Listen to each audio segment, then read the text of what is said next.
Well, if you're interested in spending some vacation time in Cuba, hotels aren't your only option.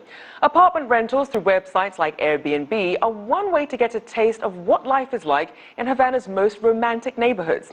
To find out what it's like to offer these services in Cuba, I spoke to Airbnb host Alexander Hoff. He's originally from Norway and now lets out 2 properties in Cuba, mostly to American clients. I asked if he was worried that US President-elect Donald Trump might halt the recent thaw in relations with Cuba. Once you love the properties, then properties, so you cannot stay away from this if you are President of the United States or not. So basically we hope that the next president, the President-elect Mr. Trump, will be very instrumental to develop a Cuban-US relationship.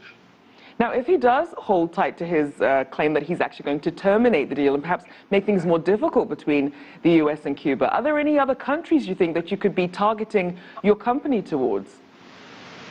Yeah, obviously, we've always been targeting Europe, but we love the US clients to come to stay with us, and they love us as well. So whatever we heard now from President-elect Mr. Trump, it seems like he is reconsidering quite a lot of his sayings. So we really hope for this. Now, obviously, there's always a lot of tourists coming from China as well. They've shown an interest in coming into Cuba. Any thoughts in perhaps pivoting some of your interest to some of perhaps your Asian customers, or perhaps even from the African continent? Yeah, last year we had quite a big portion of Asian clients, China, India, coming from Singapore, Malaysia. They also love to stay with us, but you know this is far away, so we would love to target the US market.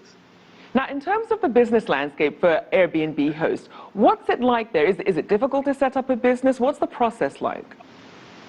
There is no kind of process. The private business is only allowed on the private level, where you need to get the license or certificate, put it in this way, and then you can run the business, but it's quite limited. What we would love to have is to put it in this way, to grow, and the growth opportunities are missing right now. And what would you like to see happen in terms of growth? What would make that easier for you? Let's say if they allow to private investors to operate privately. So far on the property market, if you want to be a big hotel, if you want to open a hotel, you're only allowed to run a governmental private cooperation. And we're obviously not that size, so we are more interested in the boutique hotels, but probably for 30, 15 rooms in this way. And for this kind of business, there is no kind of legislation put forward yet. As people do become more interested in Cuba, what's the competition like, first among other Airbnb hosts, and perhaps also the hotels trying to get in on the action? This market is very, very new. So this is either very small competitors or a very big competitors right now in this market. So as we see it, with this possible growth of tourism in the area, in Cuba, it's obviously not a very many competitors existing right now. So whoever start acting first, I believe they will be fully occupied.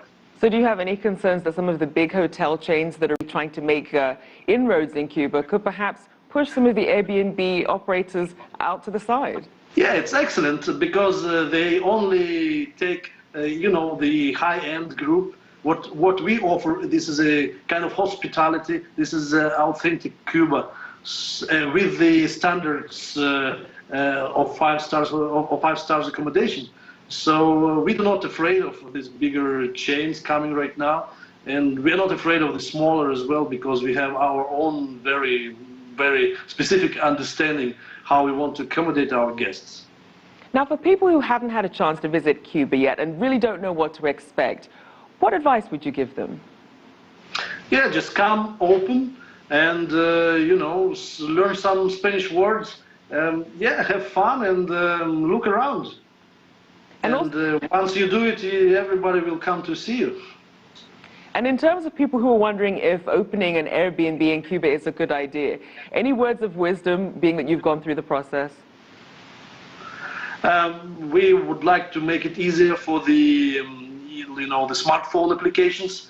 Right now, if you don't have a computer, you cannot actually put Cuba on the map. So we would like to improve the registration processes.